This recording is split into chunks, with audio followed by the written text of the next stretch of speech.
ቶቻችሁ ለእግዚአብሔር ቃል ሬዲ ናችሁ። ክብር ለእግዚአብሔር ነው። ማንኛችንም ትልቅም ይሁን ትንሽ የእግዚአብሔርን ቃል ቆሞ ሲያቀርብ የበቃን ስለሆነን ሳይሆን ነገር ግን እርስ በርሳችን መተናነጽ ስላለብን ማንንም የእግዚአብሔርን ቃል ሊያቀርብ የበቃ ወይ ደግሞ ያለበቃ የለም። ሁላችንም የእግዚአብሔር መንፈስ ስላለብን የእግዚአብሔር ቃል ያዘናል እንድንነጋገር ቋንቋ ለመናገር ትንሽ ካልሆነ የእግዚአብሔርን ቃል ለመነጋገር ትንሾች አልሆንም። ደግሞ እግዚአብሔር የሚታወቅ አምላክ ስላልሆነ ምንጨርሰው ስላልሆነ ማንንም የበቃ የሚባል ሰው የለም። ስለዚህ ሁላችንም ከዚህ መንፈስ የተቀበልን ስለሆነ እንመካከራለን። ጥቂት የተገባኝን ነገር ለኔክሳይት የሚያደርገኝን ነገር እንከፋፈላለን። ክብር ለእግዚአብሔር ይሁን። አሜን። ዛሬ በውስጥ ያለው ቃል በጣም ሁሉ ጊዜ ለራሴ የምመኘውና የምጠማው ነገር እግዚአብሔርን መምሰል የሚል ነገር የገባኝን ያህል እንነጋገራለን። አንድ ነገር አውቃለሁ፣ መንፈስ ቅዱስ በመካከላችን ስላለ መንፈስ ቅዱስ ለሁላችንም ያስተምረናል። እኔ የገባችኝን ትንሽ ነገር እናገራለሁ፣ የሚያበዛው ነገር ሁሉ የሚያብራራ መንፈስ ቅዱስ በዚህ አለ። ክብር ለእግዚአብሔር ይሁን። አሜን። የምናጠናው መሰረታዊ አድርገን አንደኛ ጢሞቴዎስ ምዕራፍ 2 ከቁጥር 1 እስከ 4 ያለው ነገር ላይ በዛ ውስጥ ጳውሎስ ለጢሞቴዎስ የሚመክረው እግዚአብሔርን መምሰል ማለት ምን ማለት ነው፣ ደግሞ እግዚአብሔር የመሰለ ሰው ምንድን ነው የሚለውን ነገር ልንመለከት እንሞክራለን። ስለዚህ መጽሐፍ ቅዱስ የያዛችሁ ሰዎች አንደኛ ጢሞቴዎስ ምዕራፍ 2 ከቁጥር 1 እስከ 4 እናወጣና ሌሎች የተወሰኑ ጥቅሶችን እንነጋገራለን። ግን በዋናነት በሱ ውስጥ አጠር ያለ ነገር እንከፋፈላለን። እግዚአብሔር የሚያስተምረን እንሰማለን። አሜን አሜን። ክብር ለእግዚአብሔር ይሁን።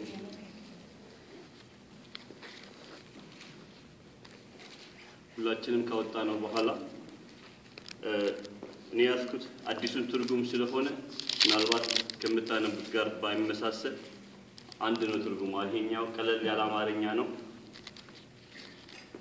አንደኛ ጢሞቴዎስ ምዕራፍ 2 ከቁጥር 1 እስከ 4 ካነበብኩ በኋላ እንጸልያለን። እንደዚህ ይላል: እንግዲህ ከሁሉ አስቀድሞ ልመናና ጸሎት ምልጃና ምስጋና ለሰዎች ሁሉ ለነገስታትና ለባለስልጣናት ሁሉ እንዲደረግ አሳስባለሁ።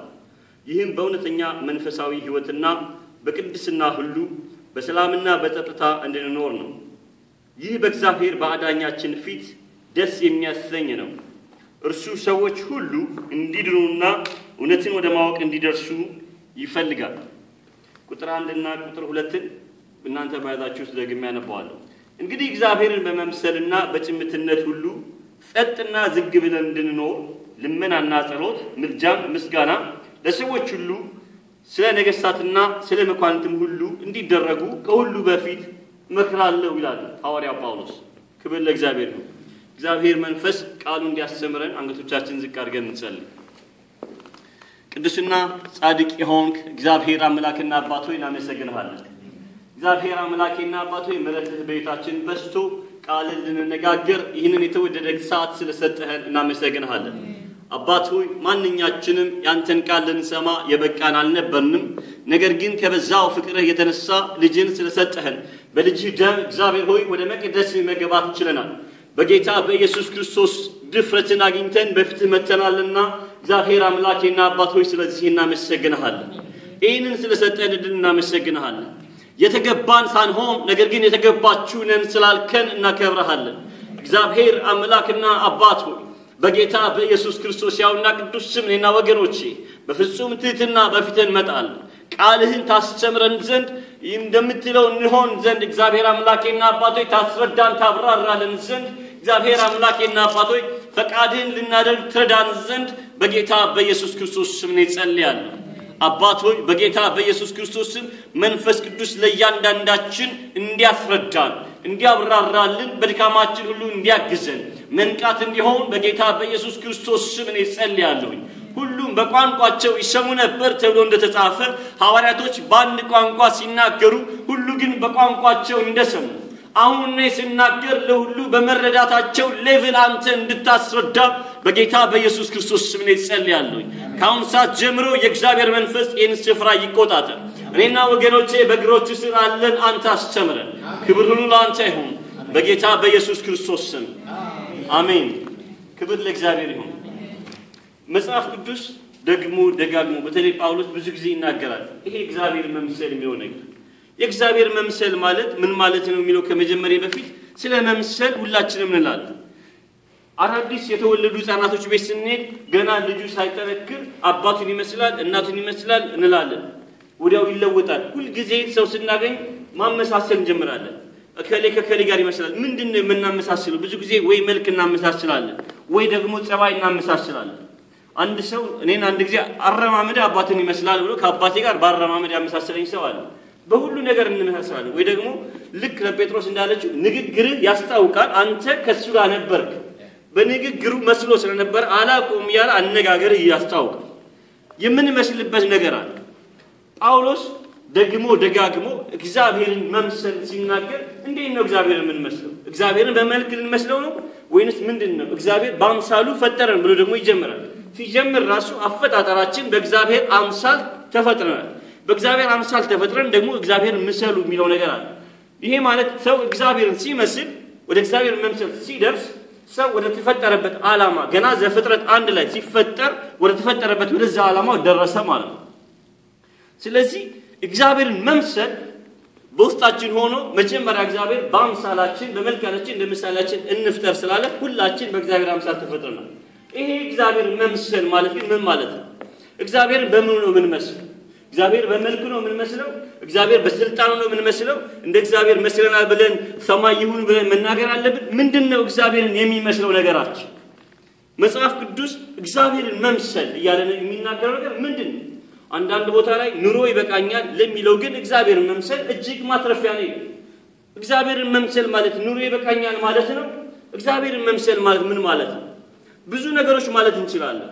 ነገር ግን የድሮ ትርጉሙ ብዙ ቦታ ላይ እግዚአብሔርን መምሰል የሚለው አዲሱ መጽሐፍ ላይ በአዲሱ መደበኛ ትርጉም ላይ ወይ ደግሞ እንግሊዝኛ ላይ ስናነበው እውነተኛ መንፈሳዊ ህይወት ማለት የእውነተኛ መንፈሳዊ ህይወት ሲኖረን የመንፈሳዊ ህይወታችን ትክክለኛ ሲሆን እግዚአብሔር ልንኖር እንደወደደ እንደዛ ስንኖር ያን ጊዜ እግዚአብሔርን እንመስላለን ማለት ነው ምክንያቱም እግዚአብሔር ያየልን ነገር ያንን ይሄኛው ትርጉም ላይ ሲናገር ምንድነው የሚለው ገራስ ጀምር እንግዲህ ከሁሉ አስቀድሞ ልመናና ጸሎት ምልጃና ምስጋና ለሰዎች ሁሉ ለነገስታትና ለባለስልጣናት ሁሉ እንዲደረግ አሳስባለሁ ይህም በእውነተኛ መንፈሳዊ ህይወትና በቅድስና ሁሉ በእውነተኛ መንፈሳዊ ህይወት ይላል ይያቱ እግዚአብሔርን መምሰል ማለት እውነተኛ መንፈሳዊ ህይወት እያንዳንዳችን እንደ መጽሐፍ ቅዱስ እንደ እግዚአብሔር ሐሳብ እንደ እግዚአብሔር መንፈስ ስንኖር የዛን ጊዜ እግዚአብሔርን እንመስላለን ማለት ነው ክብር ለእግዚአብሔር ይሁን እግዚአብሔርን ለመምሰል እዚህ ቦታ ላይ ምንድነው የሚያደርገው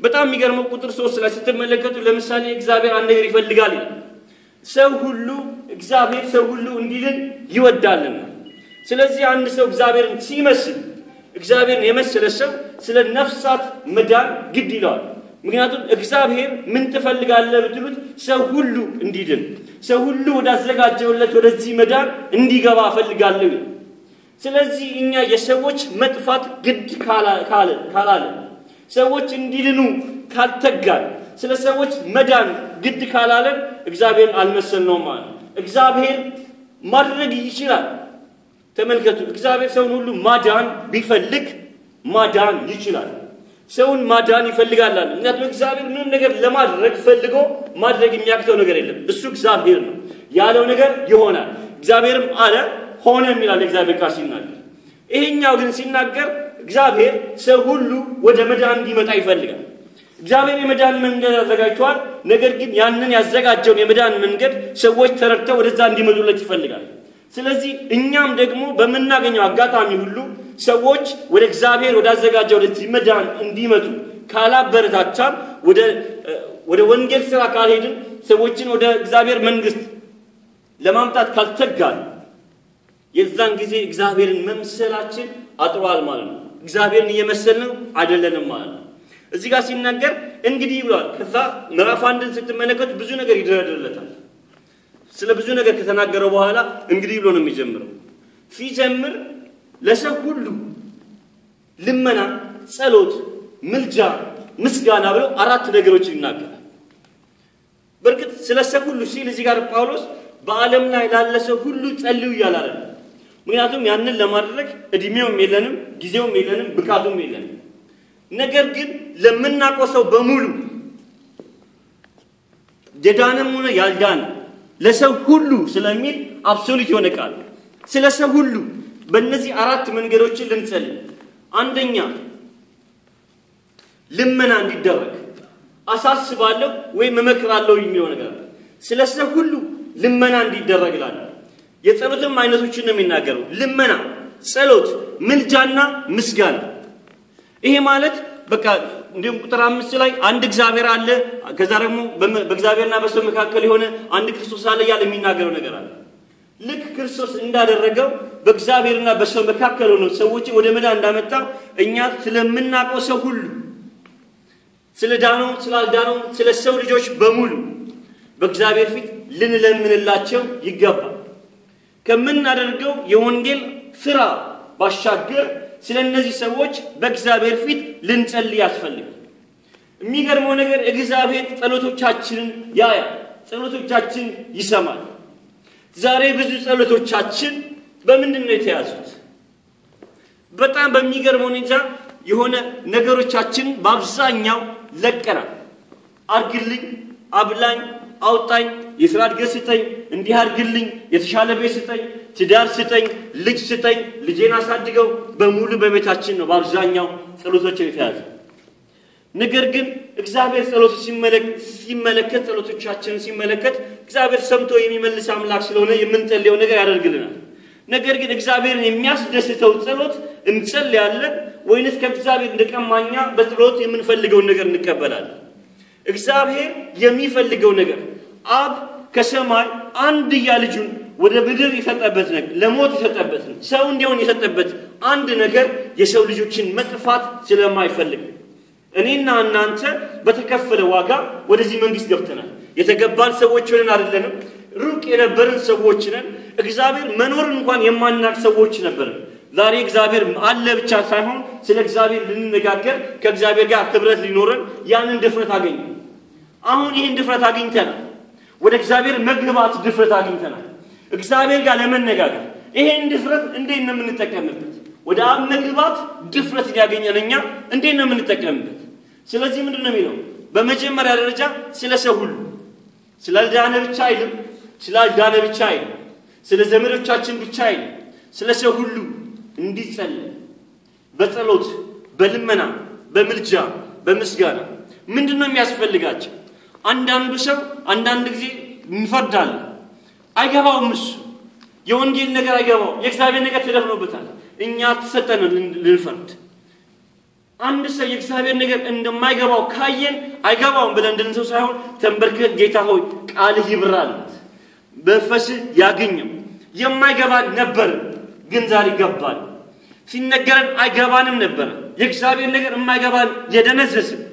ድንጋዮች ይሉ ነበር አይሁዶች ሲጠሩ ድንጋይ ማለት በቃ ምንም የማይገባው ማለት ጴጥሮስ መለሰና ሕያዋን ድንጋይ ሕይወት ገባበት የማይገባን ነበር ነው እያንዳንዳችን ጌታን ከማወቃችን በፊት ስለ እግዚአብሔር ነገር የማናቅ ሰዎች ነበር ልክኛ እንደነበርንበት ሁኔታ እነዚህ ሰዎችም አሉ ስለዚህ የማይገባው ሰው ስናይ አይገባውም ብለን ልንፈርድ ሳይሆን ያ ሰው እኛ ማን ጸልዮልን እንደዳንን አናውቅምና ስለዛ ሰው መጸለይ በስራ አብረውን ስላሉ ሰዎች ስለ ሰው ሁሉ እንዲጸለይ አሳስባለሁ ምንድነው የሚያስፈልጋቸው እንዲበራላቸው ከሆነ በቃ ስለነሱ ተንበርክከን ጌታ ሆይ ይግባቸው ስጋ በስጋ የሚያስፈልጋቸው ነገር ቢሆን ስራ የሚያስፈልገው ከሆነ ተንበርክከን ስለዳን አይደለም ስለ ወገን ብቻ ስለጸለይን ስለ ቤተሰብ ብቻ ስለጸለይን አይደለም በስራ የሚንከራተት ነው ያለው ምክንያቱም አንዳንድ ሰው ወንጌል እንዳይገባ ያደረገው ርቦት ሊሆን ይችላል በቃ እግዚአብሔር ሰው በዚህ ነገር ፕሮቫይድ አድርግ ስለ ሰው ሁሉ ለምኑ ስለዚህ ክርስቶስ እንዳደረገ እንደዚህ ልንሆን ያስፈልጋል ይሄ እግዚአብሔር መምሰል ስለሚል የእግዚአብሔር መምሰል የተረዳሁትን ነገር ነው የምነግራችሁ ስለ ሰዎች ሁሉ የሚያስፈልጋቸው ነገር ምን እንደሆነ ግድ ይለናል ማለት ነው የሚያስፈልጋቸው ምን እንደሆነ አውቀን ከተረዳን በኋላ ለመርዳት አይደለም ከቻልን እናረጋለን ካልቻልን እንበረከካለን ሰምቶ የሚመልስ ሁሉን ነገር ማድረግ የሚችል አቅሙ ያላጠረ እጁ ያላጠረች አምላክ ስላለን በፊት እንበረከካለን ይሄ ድፍረት ተሰጥቶናል አንዳች እንደ ቃሉ አንዳች እንደ ፈቃዱ ብትለምኑ ይደረግላችኋል ይሰማላችኋል የሚል ነገር አለ ይሄ እግዚአብሔር የሚወደው ነገር ስለሆነ ስለ ሰዎች እንበረከካለን ስለነሱ እንለምናለን ዝም ብሎ በቃ ከሌላ አስበው አይደለም ሲሪየስ የሆነ ነገር በቃ ይሄን ነገር ከወገን አልፈን ስላልዳኑ ስለሰው ሁሉ እንጸልያለን ማለት ጌታ ሆይ እንለምንላቸዋለን እየቃተትን ስለነሱ የሚደረገው ነገር ለኛ እንደሚደረግ ስለራሳችን እንደምንለምን እነሱ ያሉበት ሁኔታ እኛ ብንሆን ስለኛ እንደምንለምን እንደዛ ልንቃትት ልንታገልላቸው ይገባል ክብር ለእግዚአብሔር ይሁን አሜን እንደገና በቃ በምልጃ ሁሉ በጸሎት በልመና በምልጃ ከዛም በምስጋና እዚህ ላይ ስላጸላለ በማንኛውም ጀነራል አጸላለ ራሱ እንኳን ስለ ጸሎት አይነቶችን ባጭር ቃል ነው የሚናገረው ጳውሎስ አንድ ቁጥር ላይ ነች ነገር ግን አራት አይነት ነገር ነው የሚደረደው እንቃትትላቸዋለን በሚያስፈልጋቸው ነገር እንጸልይላቸዋለን እንማልድላቸዋለን እንለምንላቸዋለን ከዛ ደግሞ ስለ እነሱ እናመሰግናለን ምክንያቱም አይተን አይደለም እናመሰግን እውነተኛ አማኝ እንደ እግዚአብሔር ፈቃድ ሲጸልይ እንደ እግዚአብሔር ፈቃድ ይጸልዩ ጸሎት እንደተመለሰ ያውቃል እኛ በማየት የምንመላለስ ሰዎች አይደለም አምላካችንን የምናክ ሰዎች ስለሆነ ስንጸልይ እስከሚመለስ አንጠብቅም እዛው እናመሰግናለን አባባቶች ስላደረግከው አመሰግናለሁ ይሄ ራሳችን ከፍ ለማድረግ አይደለም በዚህ ጸሎት ውስጥ እውነተኛ መንፈስ የሚጸልይ ሰው በሱ ላይ ትህትናን ይሰራል እውነተኛ መንፈሳዊነትን ይሰራል ምክንያቱም ሃምብል ነው የምንሆነው ስለ ሰው ስለምን ለመለመን ምን እንበረከክ ሰዎች ራሳችንን ከእግዚአብሔር ጋር እናለማምደዋለን በቃ እንደ ትሁታኖች እንሆናለን እንዲህ አደረኩኝ ለዓለም ሁሉ ጸለይኩኝ በኔትሮስ ሰው ዳነ ሳይሆን ከዛ በኋላ ትህትናን ለምዳለን ምክንያቱም ከእግዚአብሔር ጋር ትክክለኛ ህብረት ይኖረናል የእግዚአብሔር መምሰል በእኛ ውስጥ እየታየ ይሄዳል ክብር ለእግዚአብሔር ይሁን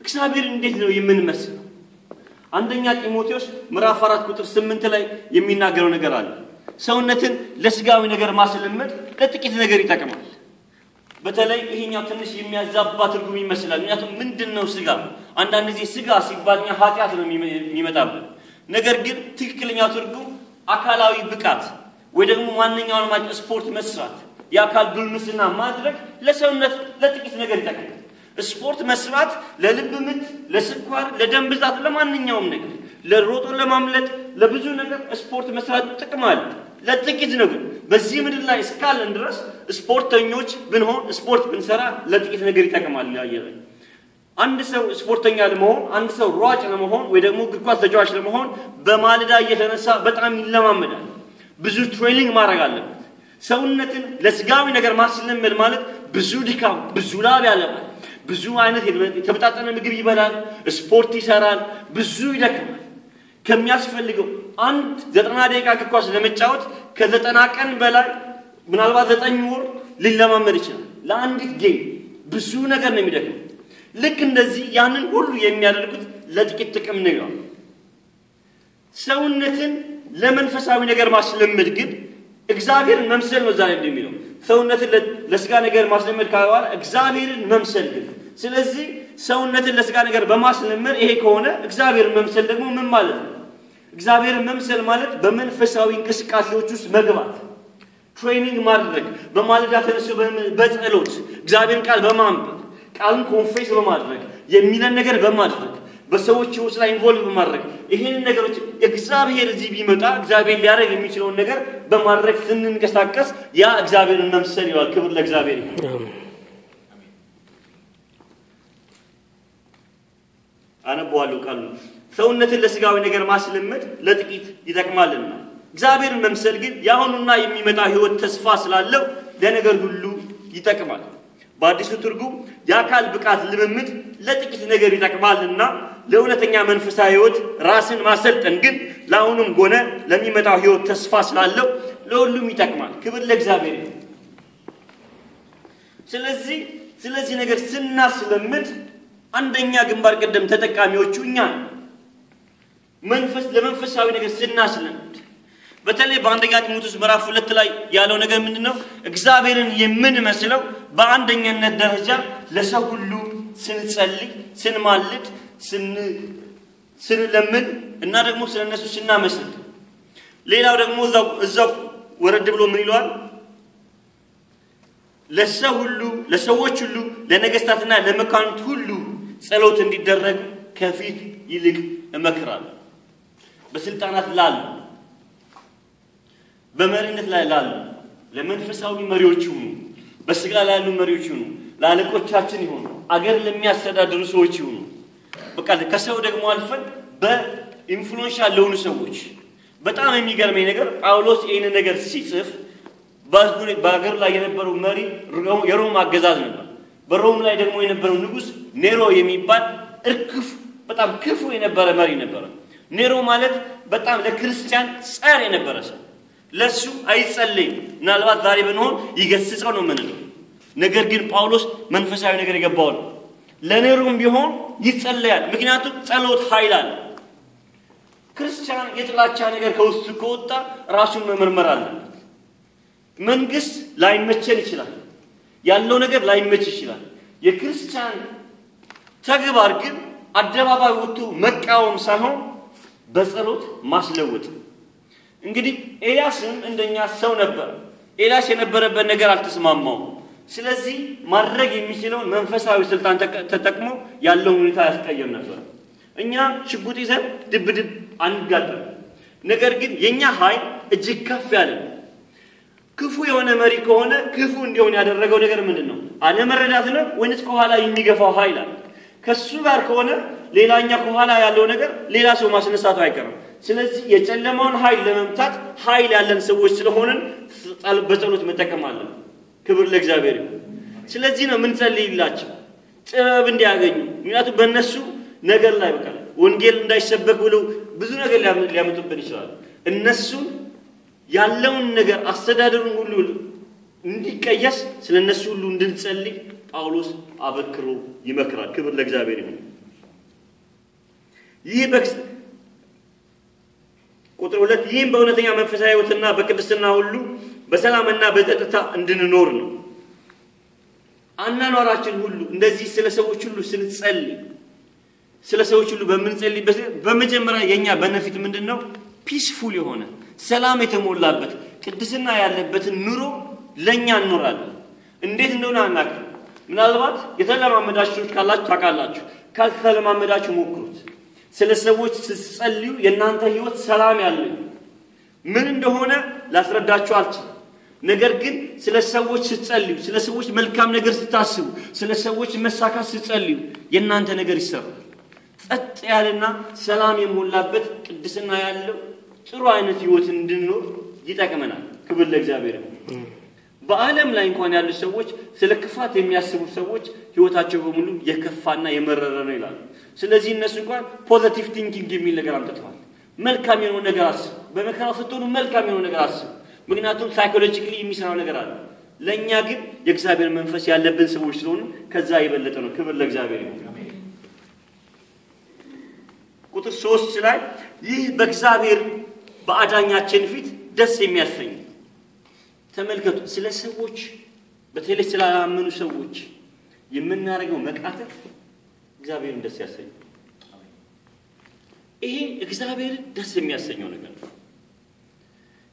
ስለ እግዚአብሔር ደስታ እዚህ ቦታ ላይ መናገር የሚያስፈልገኝ አይመስለኝም። ብዙዎቻችን የምንፎክርበት ነገር የእግዚአብሔር ደስታ ምንድን ነው እንላለን። ኃይላችን በእኛ በምናደርገው ነገር እግዚአብሔር ከተደሰተ ተጠቃሚ ማለት ነው እኛ ነን። ምክንያቱም ኃይል ለእኛ ይሆንልናል። እግዚአብሔር ከሚያስደስታቸው ነገሮች እዚህ ላይ ሲናገር ስለ ሰዎች የሚደረግ ጸሎት፣ ልመና፣ ምልጃ፣ ስለ እነሱ የሚደረግ ምስጋና በእግዚአብሔር ፊት ደስ የሚያሰኝ ነው። እግዚአብሔርን ደስ ማሰኘት የሚፈልግ ሰው ስለ ሰዎች ይማልዳል፣ ስለ ሰዎች ይቃትታል፣ ስለ ሰዎች ይጸልያል፣ ስለ ሰዎች ያመሰግናል፣ ሰውን ወደ እግዚአብሔር መንግስት ያመጣል። ክብር ለእግዚአብሔር ይሁን። ይሄ እግዚአብሔርን ደስ የሚያሰኝ ነገር ነው። ክብር ለእግዚአብሔር ይሁን። ለምንድን ነው ቁጥር 4 ላይ ምን ይላል? ይሄ እግዚአብሔር ደስ የሚያሰኝ ነው ካለ በኋላ እርሱ ሰዎች ሁሉ እንዲድኑና እውነትን ወደ ማወቅ እንዲደርሱ ይፈልጋል። ይሄ ነው እግዚአብሔር የሚፈልገው ነገር። አንድ እግዚአብሔር ዛሬ ምን ትፈልጋለህ ብትሉት እግዚአብሔር ሁሉ አለኝ አላል። ሰማይና ምድር የኔ ነው፣ ወርቅ ሁሉ የኔ ነው። ምን ልታደርጉ እንችላላችሁ? ምንም ነገር ለእግዚአብሔር ልናደርግ አንችልም። በነገራችን ላይ ለእግዚአብሔር ገንዘብ ጉልበትም ልንሰጠው አንችልም። ለእግዚአብሔር መስጠት የምንችለው ነገር አንድ ነው፣ ሰዎችን ማዳን። ሰዎች በእኛ ሲድኑ፣ ሰዎች ወደ እግዚአብሔር መንግሥት ሲመጡ በሰማይ እንኳን ትልቅ ደስታ የሚሆነው መላእክት ሊያደርጉት የማይችሉት ብቸኛ ነገር እሱ ነው። ለሰው ልጅ የተሰጠ መላእክት ምንም ነገር ማድረግ አይችሉም። ምንም ነገር ቢያደርጉት ሰው ማዳን አይችሉም። ስለዚህ አንድ ሰው በምድር ሲድን እዛ ከፍተኛ ደስታ ይሆናል። ይሄ ለእኛ የተሰጠ ኃላፊነት ነው። ስለ ጌታ መናገር። ጥሩ ምግብ ቤት እንኳን የበላ ሰው ስለዛ ምግብ ቤት ለሰው ይናገራል። ለምን? የሆነ ነገር ያየው ነገር ጥሩ ስለሆነ። ጌታን ቀምሰ ነው ጌታ ከተመቸን፣ ጌታ ከተስማማን፣ በጌታ በእውነት የምንመጣና የምንኮራ ከሆነ ስለ ጌታ እንናገራለን። ክብር ለእግዚአብሔር። ለምን? ጌታ ደግሞ የሚፈልገው ምንድነው? ሰዎች ሁሉ ወደ መዳን እንዲመጡ፣ ሁሉ ወደ ልጁ ወደ ማወቅ እንዲመጡ። እግዚአብሔር አንድ ሰው እንኳን እንዳይጠፋ ስለፈለገ አንድያ ልጁ ስለ ሰው ልጆች ሰጠ። ፍቅር፣ እግዚአብሔር ፍቅር አምላክ ነው። ክብር ለእግዚአብሔር። እግዚአብሔርን ስንመስል በዚህ ነገር ውስጥ እንገባለን። እግዚአብሔርን መምሰል ማለት ግን ቀላል አይደለም። ማለት መምሰሉ ቀላል፣ እግዚአብሔርን እየመሰሉ መኖር ግን ሊከብድ ይችላል። አንደኛ ያለንበት ዓለም ቴምፕት የሚያደርጋለን። ከተለያየ አቅጣጫ ፈተና ይመጣል። ስጋ ወተን እንመስክር ብንል ያ የምንመሰክርለት ሰው እንዳያዋርደን ልንፈራ እንችላለን። መመስከር እግዚአብሔርን መምሰል ነው ብያለሁ። ስለዚህ እግዚአብሔርን መምሰል ስንፈልግ ከሚመጣው ተግዳሮት አንዱ ልንናገር እንችላለን፣ ልንሰደብ እንችላለን። እግዚአብሔርን መምሰል ማለት ክብር ላይ መቀመጥ ወይ ደግሞ ዙፋን ላይ መቀመጥ አይደለም።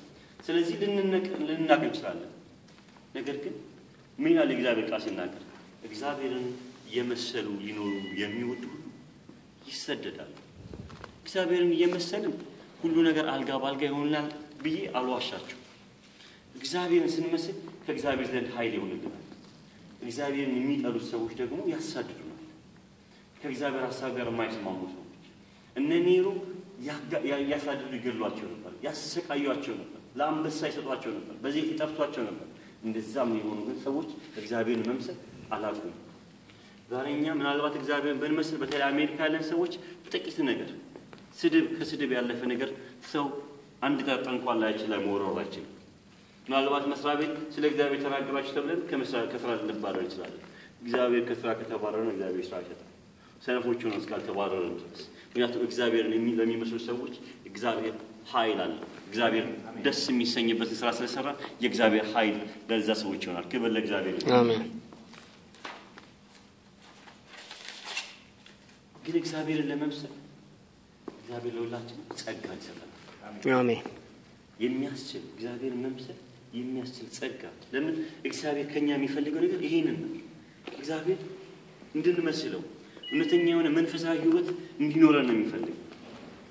ሰው በስጋው ለመጠንከር ጠንካራ የሚሆን ሰው ስፖርት እየሰራ የተመጣጠነ ምግብ እየሰራ ስጋውን እንደሚያጠነክር ደግሞ በመንፈሳዊ ነገር እንድንጠነክር ፈቃደኞች ከሆነን የእግዚአብሔር ጸጋ ይረዳናል። ከኛ ማድረግ የሚገባን ነገር እስካደረግን ድረስ እንደሚገባ ቃሉን በማንበብ ጊዜ ካጠፋን፣ እንደሚገባ ከወንድሞች ጋር ህብረት ካደረግን፣ እንደሚገባ በጸሎት ጊዜ ካጠፋን፣ እንደሚገባ ሜዲቴት ካደረግን፣ እንደሚገባ ሐሳባችንን በእግዚአብሔር ሐሳብ ላይ ካደረግን፣ ክብር ለእግዚአብሔር ይሁን።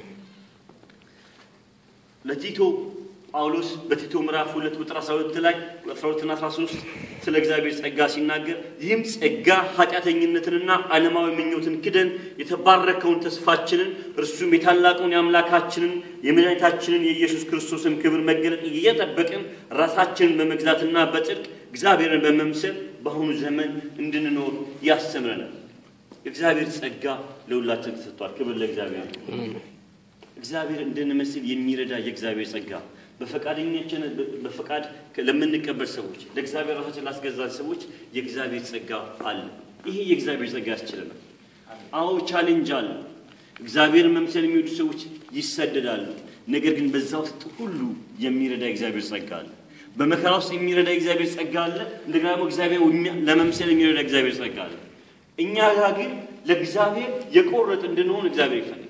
እግዚአብሔርን እንድንመስል እግዚአብሔር ይፈልጋል። ክብር ለእግዚአብሔር ነው።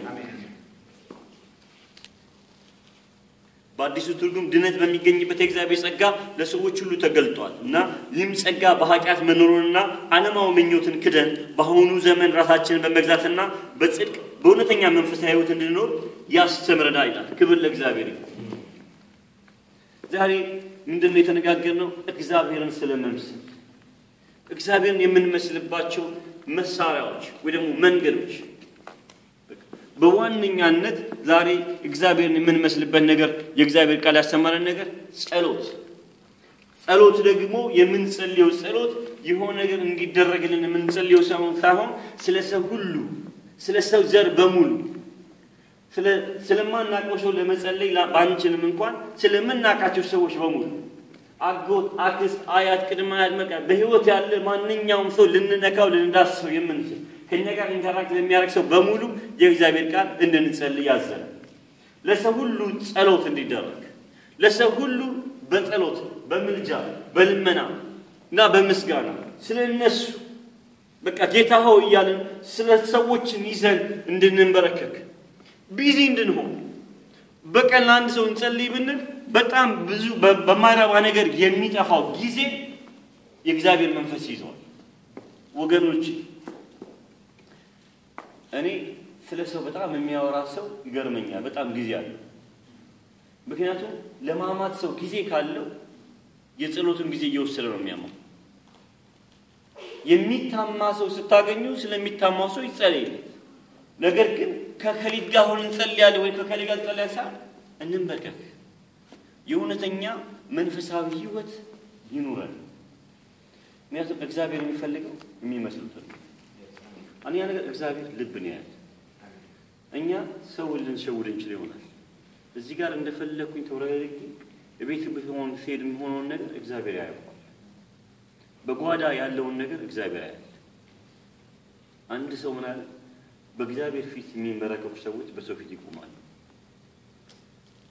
በጣም የምንበረከክ ሰዎች ስንሆን ነው በእግዚአብሔር በሰው ፊት መቆም የምንችለው። ምክንያቱም እግዚአብሔር በጓዳ የሚንበረከኩ ሰዎች ይወዳል።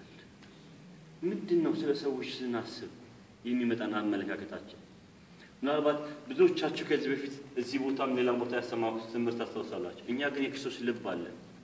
ስለዚህ አስተሳሰባችን ልባችን የክርስቶስ ከሆነ ማንኛውም አይነት ሐሳብ ከልባችን ሲወጣ በእውነት ያ የክርስቶስ ሐሳብ ነው። ክርስቶስ እንደዚህ ያስባል። ይሄ የክርስቶስ አመለካከት ነው። ምክንያቱም ሐዋርያ የተባለውን ሰው የሰማይ አባት የሰማይ አምላክ እግዚአብሔር ገለጸልኝ የተባለው ሰው ይሄ ደግሞ ከሰይጣን የተባለበት ነገር ነበር ቅዱስ ጴጥሮስ። ስለዚህ በልባችን ሐሳብ የክርስቶስ ልብ አለን ስለተባለ ብቻ በልባችን የሚመጣው ሐሳብ ሁሉ የክርስቶስ ሐሳብ ነው ማለት አይደለም። መለየት ግን የኛ ነው፣ መመንጠረኛ ነው።